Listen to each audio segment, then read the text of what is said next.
It's a pleasure to introduce our chief guest today, Professor Abhijit Banerjee, who is the Ford Foundation International Professor of Economics at the Massachusetts Institute of Technology.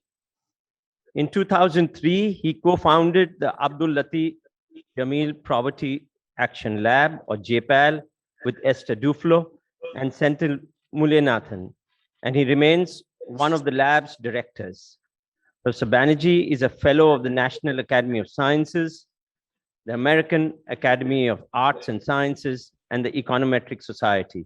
He's a winner of the Infosys Prize and the co-recipient of the 2019 Nobel Prize for his work in development economic research. What may be less known is Professor Abhijit Banerjee is an author of large number of articles, 5 books, including Poor Economics, which won the Goldman Sachs Business Book of the Year, and Good Economics for Hard Times, both co-authored with Esther Duflo. He is the editor of 3 more books and has directed 2 documentary films.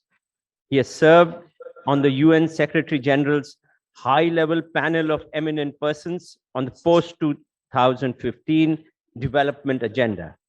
He's a trustee of Save the Children USA and the chair of the Global Education Evidence Advisory Panel and the Global Advisory Board for COVID-19 response of the government of West Bengal. We look forward to hearing you, Professor Banerjee.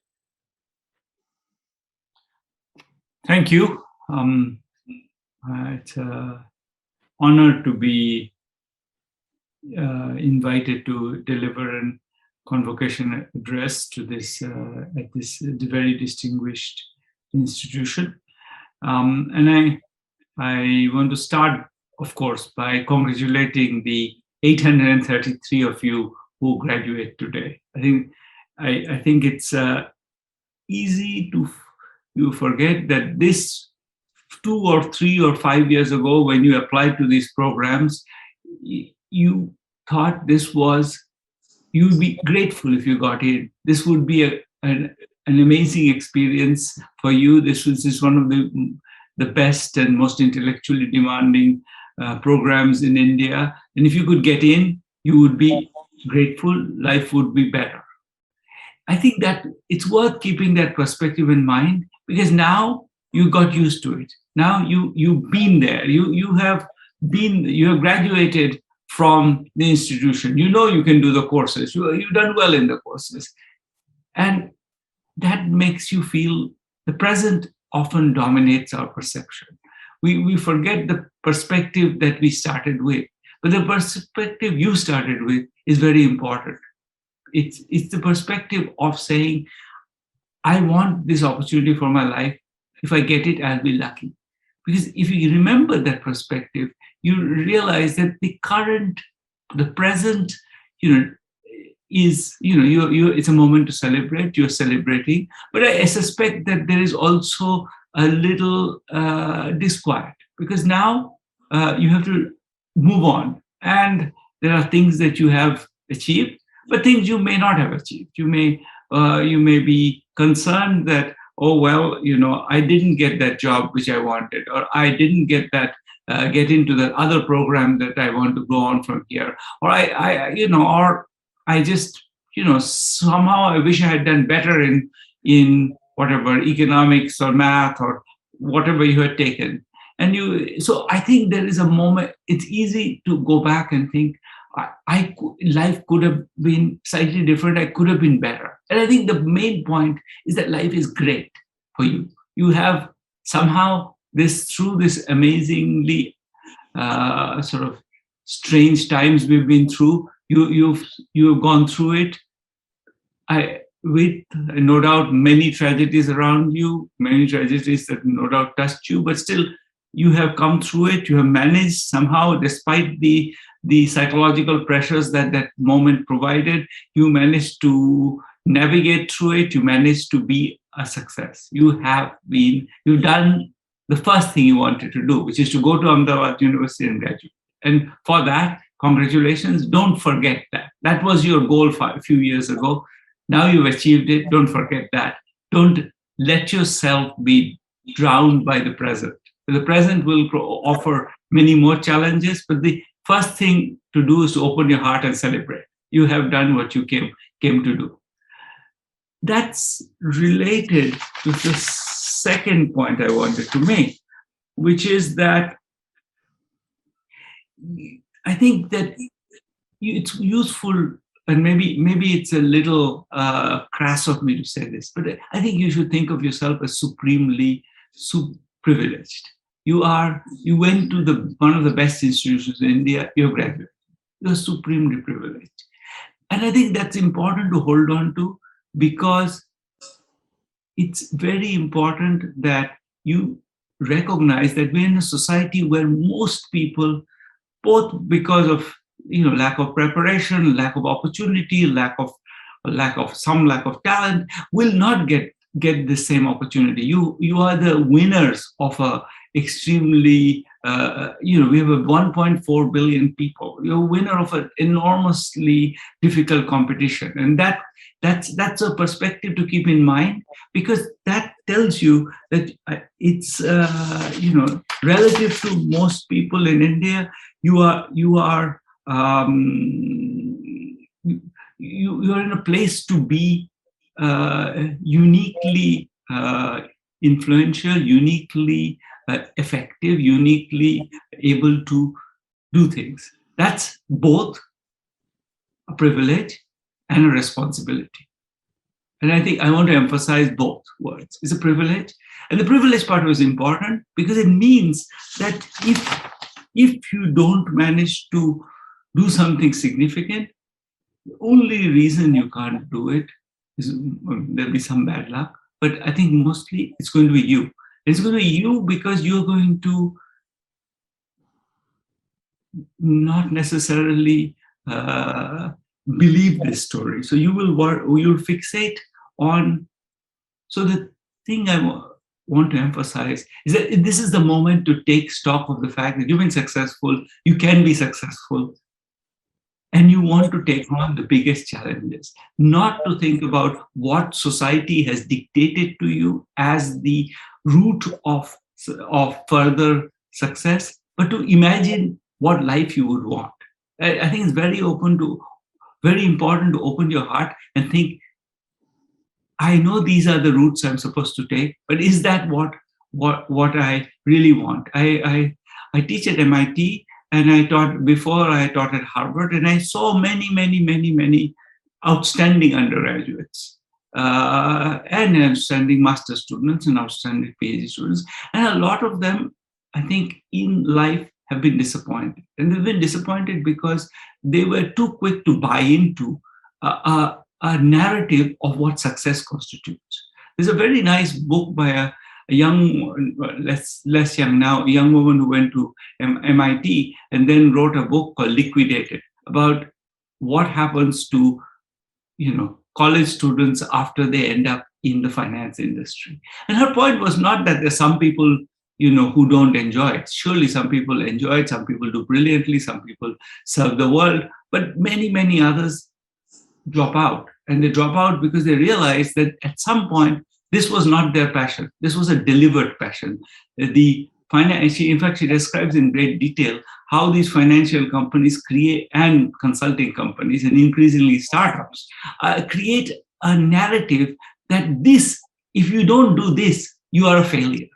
And it's in their interest to do it because you have tons of talent and they want your talent. So they want to construct a narrative which says that it's, this is what defines success. Success is doing finance or this is not your context. It's the context of, my life, my economic students at Harvard and MIT. And for them, it's very clear what is the, delivered narrative about what success is. That may not be your narrative. I think the first order is to try to think of what you want to do, because you are the advantage of being privileged is precisely that you don't need the usual props to be successful. You can be imaginative, you can be creative, you can follow what you believe to be the right way to be successful. And you should listen to what your heart is saying, what your mind is saying, what you're hearing around you is not going to be, it's often influenced by very structured discourses. I grew up in India. I know how much these discourses influence us. I remember I had joined my undergraduate in economics. Long story why, but the interesting part of it wasn't that. The interesting part of it was my uncle, who's from Gujarat and who I really adore. He was very softly trying to tell me, look, I know you're disappointed. You must be disappointed. Next year you apply and you can get into engineering. And I didn't have the heart to tell him that I had no desire to do engineering. I had zero interest in almost any of the sort of science and STEM fields. I thought they were all boring. And I wanted to be a social scientist. And that was always, I was lucky because my parents were social scientists. And so I didn't have to fight a battle to get there. But I could see that if I were born in a different family, in my generation, I would have had to be, I was a good student, good at math. So I would have been almost had no choice but to become an engineer. And I saw many people in my generation who, because of that particular trap, became engineers. And then at 35 or 40 or 45, decided that this was not the life they wanted. And I think that, keep that in mind, that you want to do something that will sustain you for life, or at least give you the opportunity to explore things that will allow you to find the path to what you want to do in life. That's what you want to do now, not fixate on a particular career and hold on to it. I think that's extremely, that's my experience as a teacher. I've been a teacher for forever, for 35 years now or more. And so I think that it's very easy to have these narratives dictate. And the related question is, therefore, you give yourself the opportunity to just be, to have the courage to do what you want to do. I think it's not, I think that that's why I want to emphasize the fact that you're privileged, because you will succeed. You are people who have succeeded, you will succeed again. So don't let society, or even your families, to be honest, they will not forgive me for saying this, but even your families dictate what you want to do. I think you have the ability, you should lead yourself. I think that's I remember, again, I will go back to my own history. I remember that, I think for me, and I've told the story before, that I think the great advantage I had in life, I would say, was I had no idea what I wanted to do. And I really didn't. I wanted to find out. And as a result, I remember this moment, which has been written about in the press, so I'll mention it. Just as I was about to leave to JNU and go to Harvard, I was in a student demonstration, and we were taken to Tihar jail and kept there for 10 days. And when I came out, lots of my elders and betters told me, well, now you have screwed up your career. Harvard will never let you in. America will never let you in, etc., etc. And I think they thought I should be regretful. At that point, and I realized at that point that I had no particular stake in going to Harvard. It was whatever. So another thing I could do, but I had no idea what I wanted to do. So I said, fine, I'll do something else. I was not in the least bothered. And I think that was telling me that I was actually not yet convinced that this is what I wanted to do. I had in my heart, I was still exploring. And it took me a while to figure out what I wanted to do. But I think I had the privilege to be able to do that. And I feel that my life has been transformed by that. That happened to me again when I was an assistant professor, and I was doing pretty well. And one of my senior colleagues called me aside and said, you're doing all this theoretical stuff, that's great. There's the other stuff you're doing, which is in developmental economics, and I think that's not going to go anywhere. Don't bother. I said, yes, thank you. And then I did whatever I wanted to do. So it was, I think that I think it's very important. I think I would say that my great privilege in life has been to be able to ignore lots of well-meaning advice that wants to pull me back to the standard issue human being. And I think that has given me the ability to be fortunate. I think when you let fortune speak, then you get fortune's favor sometimes. And I think I've been fortunate partly because I was not close to those options. And I say that with great humility, because I think that I didn't understand what I was doing. It was not that I had a plan and I was not going to do this or that or the other. I just looking back on my life, I realized that what I benefited from was not being driven by particular agendas. And I think that I think was also true of many of my friends. I must say again, I've said this several times. Among my friends from childhood, I find that the ones who were successful, many of them who were successful at the point where, in taking a route that society dictated for them, ended up, I think, in many ways worse off, more unhappy, more depressed with their choices than ones who were at 23 or 25 seen as failures, college dropouts, whatever. They ended up charting more interesting paths, and at 60, they're much more doing things. They're excited. They're having fun. And I think that's a lesson I want all of us to remember. There are lots of things that you can do. I think that, and that's worth keeping in mind. I think it's not. It's certainly the standard paths are not to be sniffed at. Some of you will be brilliant at them.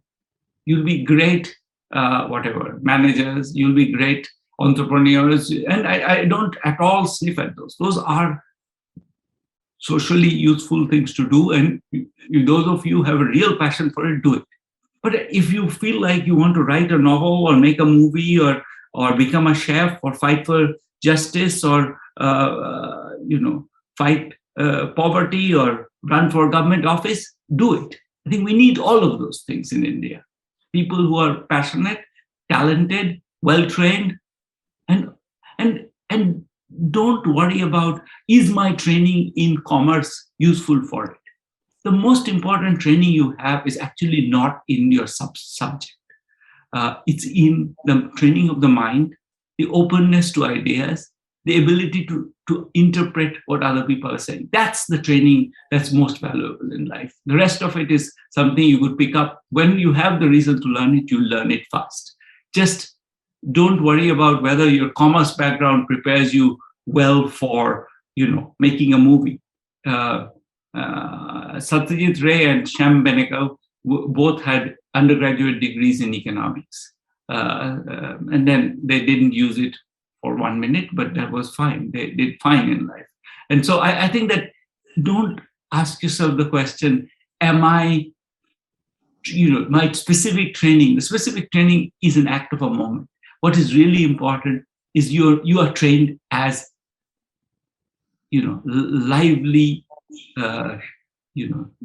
thoughtful, open human beings. And that's the most important part of your training. If that you keep that in mind, then you are going to be willing to do whatever it takes. You won't be constrained by what training you have. And then, I think that it's also, I think, the last point I wanted to make about being privileged is that I think it's also, I say that partly in mind because I think you are in a place where you can give back, and society really needs it. We are in a time of extreme pain in India. I just spent some time in rural West Bengal, and and the stories you hear about, all the people all the aspirations that have been a little bit dashed are very real, because a lot of people who migrated had to come back, and they had small aspirations which became smaller now. So I think that we're in a moment of great pain. We are, the economy is still well below where it was in 2019. We don't know how much below, but we're substantially below. So and I'm not blaming anybody. I'm just saying this is a moment where society demands your abilities, your talents, your commitment, and you will do it in different ways. Some will start businesses, some will provide jobs to other people, some will fight for social justice, some will write novels that will uplift us. But do take into account that you are, because we are in this place of privilege, we can do something. The related point I want to make is that, and don't worry about whether what you're doing will change the universe. Nothing changes the universe. Things change slowly. Gandhi, when he first came back to India in 1915, reading him, you realize that he also didn't know where he was going. He kind of had, Gokhale had talked about home rule, and so he had some vague ideas. But you read him, he's changing his mind about everything over time. And that's the greatness of Gandhi. And so don't worry about whether or not, don't worry about whether you can be, transform the world. You probably can't. But what we can do, each of us doing what we are best at doing, what we are passionate about doing, cumulatively changes the world. So don't be shy to try, and be generous to yourself. Don't let yourself fail. Let yourself try new things, and I think eventually you realize that you've been doing the right thing. The last thing I want to say is, in the middle of all this, don't forget the one other great thing you got at Ahmedabad University, which is the ways in which you are connected to the people you studied with, the mentors you had, the great teachers you had. I think it's easy to get involved in life and forget that that's one of the great privileges we have, of our friends, people who we love, people who we can give to, people who will give us, people with whom we have unrestrained generosity. And I think that, don't forget that, hold on to it, hold on to your passion for whatever you are interested in, and you will have a wonderful life. Congratulations, and thank you for having me.